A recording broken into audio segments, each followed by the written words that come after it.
Hi friends, welcome to Tabletop Tonight. I'm Ruel Gaviola, and these are my top 10 games to play on Halloween.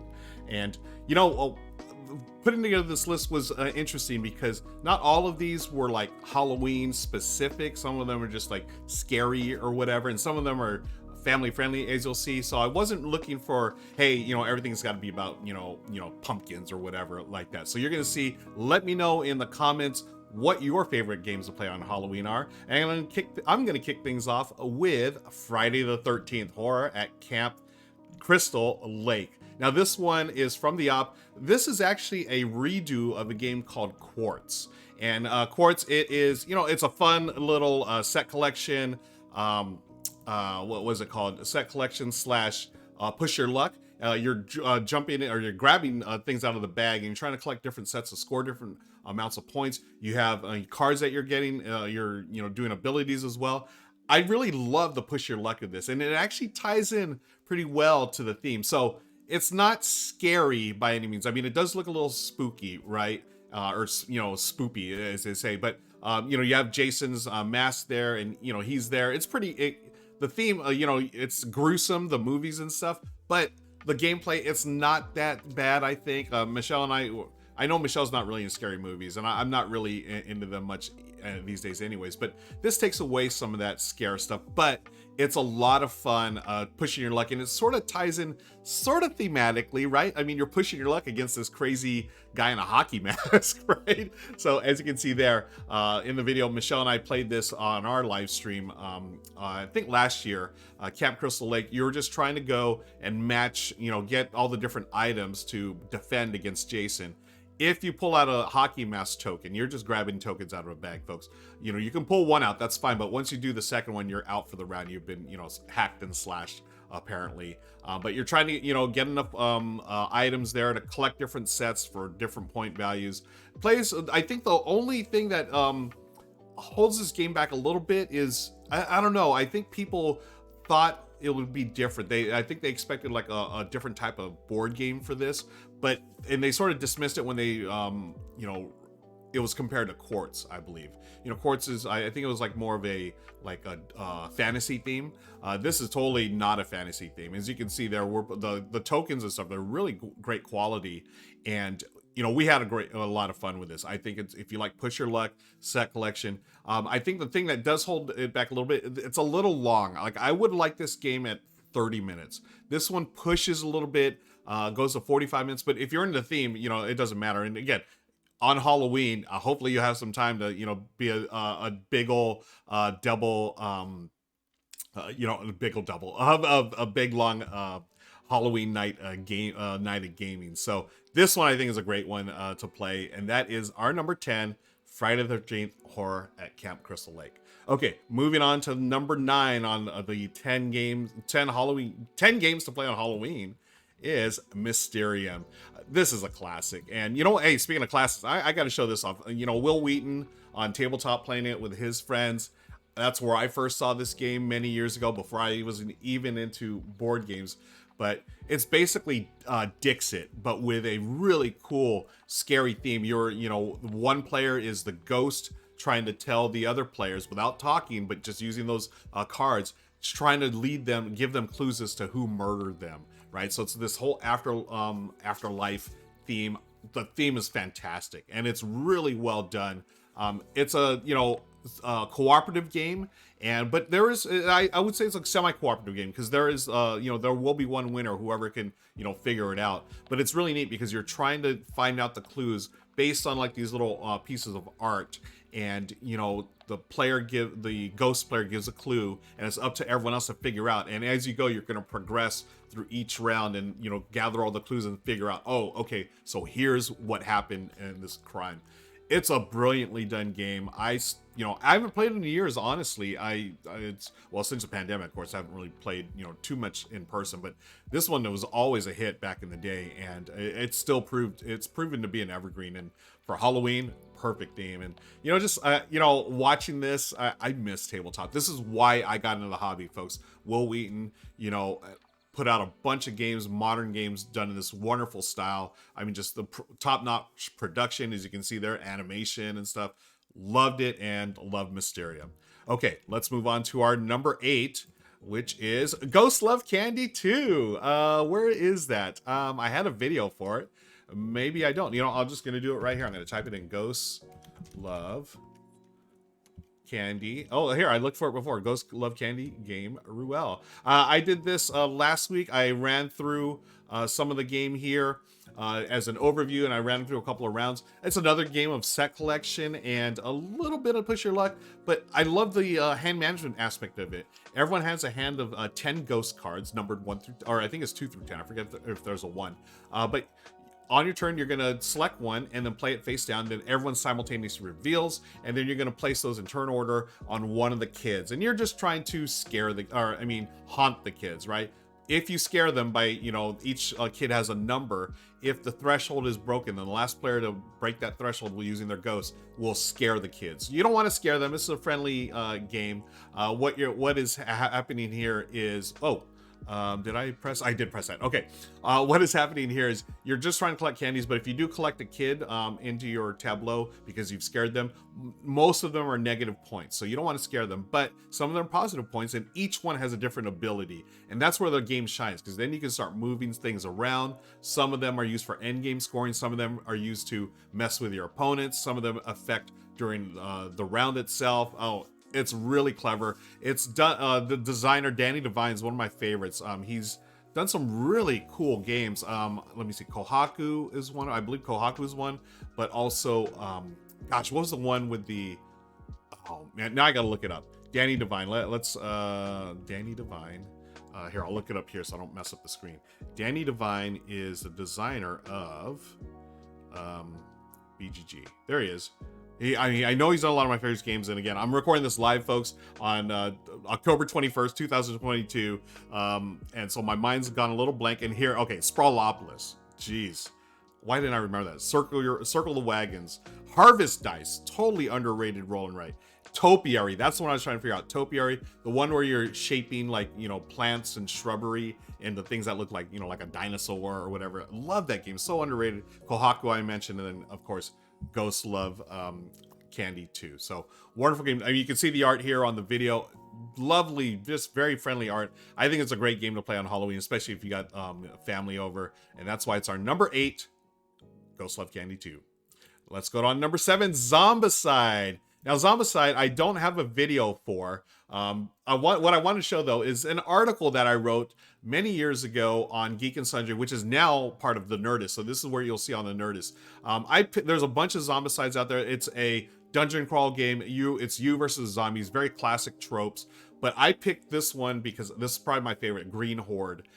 Green Horde is a medieval, like, fantasy setting. It's got the zombies, but you also got, you know, the characters, like, I mean, you can see the little catapult that you can try to, you know, get the zombies from far away. That's your distance. Such a good game. I don't play it as much as I used to. I remember, you know, I think I soloed it a few times, but I remember at the game nights I used to go to, it was really popular, and there was a bunch of different editions that would always float around. I got into like, I think I played the second one with the mall, and there's another one. I think it was, the Green Horde was probably my favorite. But, you know, it's a dungeon crawl. Everyone has their own characters. You can level up, add items and weapons and so forth. And you're just trying to eliminate all the zombies. Each, like, floor or level has different missions that you're trying to complete, you know, and you find the exit and get the heck out of there. It's classic for a reason. It's still, I mean, cool mini or not, CMON or Come On, whatever you want to call it, they're still publishing stuff for it. And I had to put this on here because I'm not going to kid you. I don't have a copy any longer of Zombicide, but they just announced that they're doing an Eddie of Iron Maiden special, like, character pack. So it's like Eddie that can, a couple of different Eddies from, if you know Iron Maiden, it's like their mascot, and it's like a mummy, like a monster mummy type thing. And I'm seriously considering about picking those up just so I can have those minis. And if I'm going to have those minis, I might as well get, you know, I know I can find a used copy of Zombicide somewhere, and just to play those minis, because I think that's so cool. But a classic for a reason. It's an evergreen, folks. Number 7, Zombicide. Great game to play on Halloween. Let's move on. Oh, actually, I'm going to hydrate. I'm going to hydrate real quick here, so we can move on to our number 6 game to play on Halloween.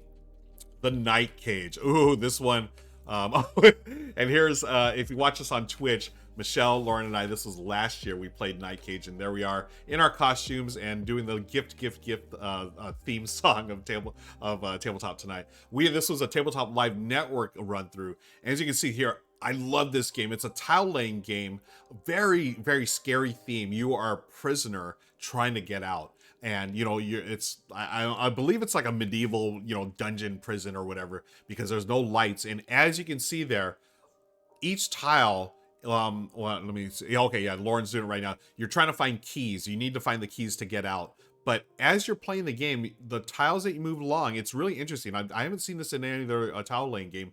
As you move, you're going to remove tiles. So it's sort of like that whole, like, hey, you can't see, you can see in front of you, but you can't see in back of you. Those tiles are going away. So you need to keep, you need to explore, find those keys, and get the entrance or the key rooms or key spots will stay there, and you have to figure out a way to get back there. Now they do have monsters and stuff that'll show up. Oh, it's so clever. And you have a stack of tiles that you have to go through. You have it's your timer as well. If you run out of tiles, boom, done. You were stuck in that prison forever.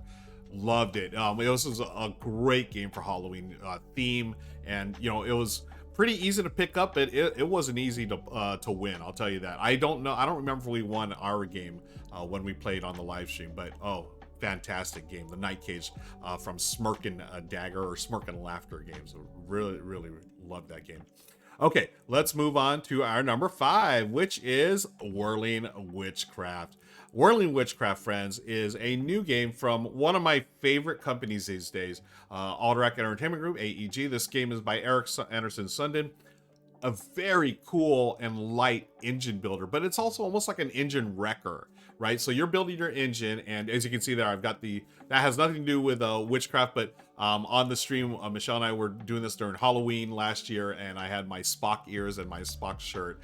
But I guess in some world there would be some Star Trek, time travel thing where they're playing a witching game. But as you can see there, Michelle and I, you are, grabbing ingredients to put on your workbench there because you're witches trying to brew these potions. And as you do, you have the cauldrons, and you're grabbing the ingredients based on your spells that you've created. So those ingredients, it functions as a really quick engine builder, which I really dig. So you're going to pump out, according to a spell that you have previously, you're going to pump out some green ones. Then you can start using those green ones to pump out blue ones or red ones or yellow ones or white ones. And as you do, you're going to put those in your cauldron, and then you're going to pass those over to your opponents. And this is the fun part. The opponents, the cauldron you've given them, you must take those ingredients and put them in your workbench. Now, you can see there, you have a certain number of spots. If you don't have a spot, you're going to give those back to your opponent as victory points. And I think it's the first to 5. It's a really quick game, and Michelle and I always love this. I've enjoyed this at multiple player counts. I've enjoyed all player counts, and the way we've always described this game is it's basically that classic I Love Lucy episode where Lucy and Ethel are making the candies on the conveyor belt, and things are just coming way too fast, and they're like, trying to, find spots to put them and stuff, and eventually everything just blows up on them. That's what this game is, Whirling Witchcraft. We've had so much fun. Again, a lighter game, a friendlier theme, perfect for family Halloween night, but I love this game. I think it's fantastic. That's why it's number 5, Whirling Witchcraft. Okay, number 4. A little more scary. Well, not too scary. This is Horrified for our number 4, and I'm showing here on the video another Tabletop Live Network event where our friends Crystal and Abby of Board Game Blitz played it. This is a cooperative game. If you've played Pandemic, you have a very no. If you played Pandemic, you have a similar feel to it. You'll have an idea of how to play this, but this is more of a pick up and deliver game. Each of the classic Universal monsters, like you have Dracula, the Mummy, the Werewolf, the Creature from the Black Lagoon, all the classic Universal monsters are here. And what you're trying to do is take certain items to defeat them, and there's different conditions for each one. I think you randomly choose like 2 or 3 monsters at the beginning, and those are the ones you're going to fight in the game. And so, it has that point-to-point movement, just like in Pandemic, and you can share items with your players, and it's a lot of fun. The theme is fantastic. I love that the classic Universal. If I'm looking Halloween, I'm looking more to like friendly, scary. To me, this is sort of like friendly, scary, right? Creature from Black Lagoon. Maybe when I was a little kid, I was scared, but it's more like funny and cute, I guess. But it's a great game. I had a wonderful time. I've had a wonderful time playing this, not only in person but also online. Matt, I think Silver Metal Tavern. I think I played with him on his channel, and I wasn't able to find the video for it, but we had a great time with it. I believe we won. I also played this, with my family and friends. Always enjoy it. It is, I would say, a gateway style game. So this is definitely something you can play with new gamers. I think the theme really draws them in, especially around this time of year for Halloween. And you should be able to explain to them real easily, hey, we've got a few actions per turn. You can move, you can share, grab items, you can share items, you can fight monsters. Pretty much straightforward, but obviously there's a lot more to that, but that's the basic gist of it. And I think because of the theme, you'll be able to draw on a lot of new gamers to the hobby because of it. So that's our number 4, Horrified. Okay, let's move on. Number 3. Now, this is not a light game. This is a fantastic game. One of my favorite worker placements games. This is Abomination, Heir to Frankenstein. And I'm on the video here. I am showing Tim Chuan's video. If you've never seen his videos, gosh, watch his YouTube channel, folks. I mean, look at this. This is cinematic quality. I mean, this is amazing, the work he does. I got to see Tim last week. We're at an event together. Just a wonderful guy, and just like, for my money, the top dog, or the best YouTube channel as far as like these type of cinematic style videos. I mean, just wonderful. Now, the game itself is another one. There's Tim. Hi, Tim. The game itself is a worker placement game set in, hey, you're trying to create Frankenstein's monster, and you're doing it through worker placement. You got some resource management, and this is not a light game, folks. This is a medium to medium heavy game. It's going to take a while, and there's been some complaints. I pretty much agree with it, where it can be a little slow at the beginning. But thankfully, the designer, oh god, is it Dan Blanchard, I believe. He released an official, hey, here's a little, like, sort of like in Terraforming Mars Prelude, where he gives you a bunch of resources, way to kickstart the stuff. He did the same thing for Abomination, Heir of Frankenstein. So you can sort of cut down on that sort of slow slog at the start of the game. I mean, it's not too bad, but I know a lot of people complain about that. The artwork is fantastic. I mean, it's gruesome. This is not, I would not say this is family friendly. I mean, it's nothing too over the top, but if you really think about it, the theme is pretty gruesome. Like, you're taking body parts to create Frankenstein's monster. And what's brilliant about this game, I mean, there's almost like a built-in timer where those body parts, they're going to start rotting and decaying. You have to use them before they do, or they're going to be unusable. And if you'll use animal parts, you go grab, a dog and whatnot. It's gruesome, folks. So that's why I don't totally recommend it for family game night. But as far as strategy games goes, this is wonderful. And you can see there in Tim's video, you're literally putting together different parts in the body. If you love the theme, Frankenstein, a classic, book and movie, I think this does it wonderful job of presenting it. And I can't recommend it highly enough. As long as you know what you're getting into, this is not something that you bring to.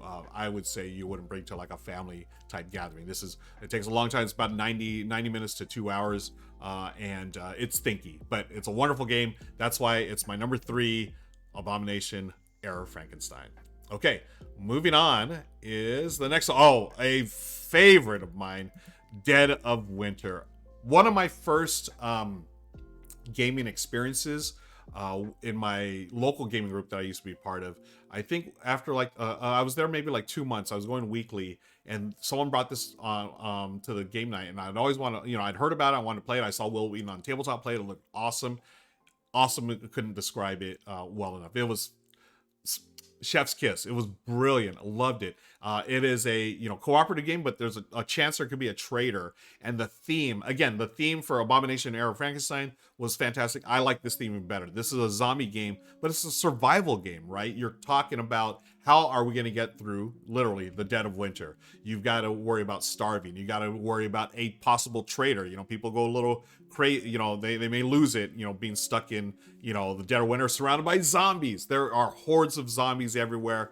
trying to take you out, and there's the dreaded die there. If you roll that tooth as you move on from location to location, you roll that tooth, boom, you're just automatically dead. It's happened to me way too many times, and it's just an awesome game by Isaac Vega, one of my favorite designers. He's done so many great things. This, I feel like, may be the best of the bunch that he's done. In it, you are, it's a crossroads game, so you have this really cool crossroads system where there are going to be a narrative cards that you pull, and sometimes they're bad, sometimes they're good, sometimes they don't really do anything, but there's always that chance of the traitor. So sort of like Battlestar Galactica, you never know. And I love that about this game. And one of my favorite memories of this game is, actually the first time I played it was a friend of mine at the game night had convinced everyone that somehow I was the traitor. And I was telling, no, I'm not the traitor. You cannot exile me. I got exiled, and we ended up losing the game because one of the missions, you have to complete missions as a team. And the guy that convinced everyone, he ended up being the traitor. It's moments like those that, really make gaming for me. I mean, I still remember that. It was like 6 years ago. I still remember it like it was yesterday. I love that. And as you can see there, you've got great artwork. It's very, very thematic. You've got the hordes of zombies ready to attack you. Oh, by the way, this is Jesse of iHeart Board Games, another Tabletop Live Network member. He is playing with his friends there. They ran through, I think this was just on his channel, iHeart Board Games, where he does stuff on Twitch and YouTube. But I love it. You're digging for items. You're trying to get the items you need to survive, food, fuel, and whatnot. You're going to the different locations to get those. And of course, along the way, you're going to run into zombies and encounters with zombies and other folks who may not be that friendly. So that's why it's my number 2 Halloween game to play on Halloween, Dead of Winter. It's fantastic. Okay, let's move on to my number 1, the final one on the list, folks.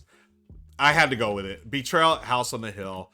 It's a classic for a reason, and I'm showing the video here from Shelfside, another awesome channel on YouTube. Richard Rahdo was just talking about them. They're fantastic. So this is their review of Betrayal, House on the Hill.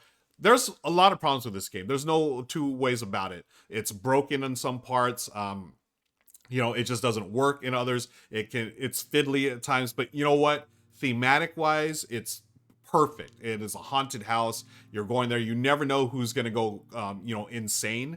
And one of those people may not. I mean, you never know. And so you play the game. You're just walking around like dungeon crawl style. Walking around dungeon crawl style, gathering items because the haunt is going to come up. Someone's going to get haunted, go insane, and try to kill off the rest of your party. And it's just so much fun. Every time I play this, sometimes it can go too short. Sometimes it can go a little too long, but theme wise and the narrative, it is just so on point for Halloween.